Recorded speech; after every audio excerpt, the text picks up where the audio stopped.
Nagsimula sa simpleng hi, sa church lang naman tayo.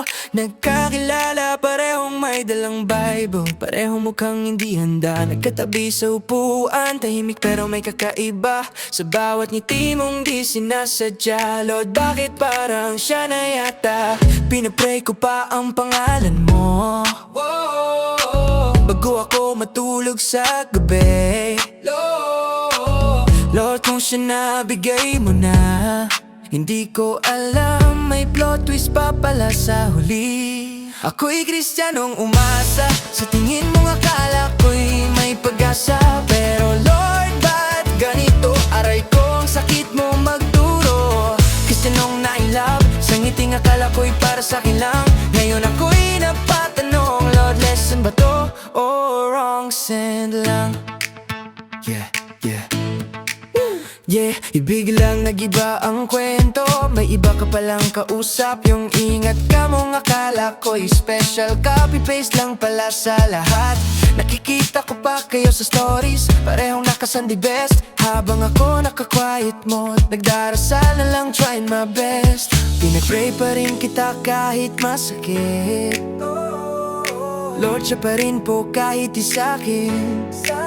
Bakit ganon? Ang hirap maging mabuti kung puso ko'y gusto nang sumuko rin. Ako'y Kristiyanong umasa, sa mga tingin mong akala ko'y may tama. Pero Lord, ba't ganito? Aray mo, ako lang ba ang nasugatan dito? Kristiyanong na-in-love, sa taong hindi pala nakalaan. Ngayon ako'y napapaluha, habang sinasabing ikaw na po, Lord, bahala ka na. Lord, kausapin kita sandali.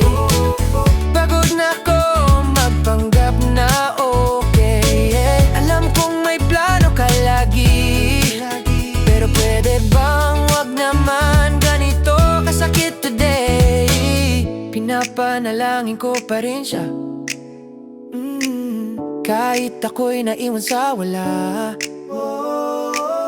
Lord, ingatan mo siya palagi, kahit ako'y di niya pinili sa huli. Aray ko, di ko akalain ganito na sa bawat nanin ko may kasamang sana ako naman, Lord. Ako'y Kristiyanong umasa, natuto sa sakit na di ko inaasahan. Kung hindi man ako para sa kanya, at salamat pa rin sa naramdaman. Kristiyanong na-in-love, kahit nasaktan di nagalit sa'yo. Kasi alam kong balang araw may darating na siguradong para sa'kin talaga, Lord. Hanggang doon na lang siguro kami, isang pahina sa storyang di natuloy.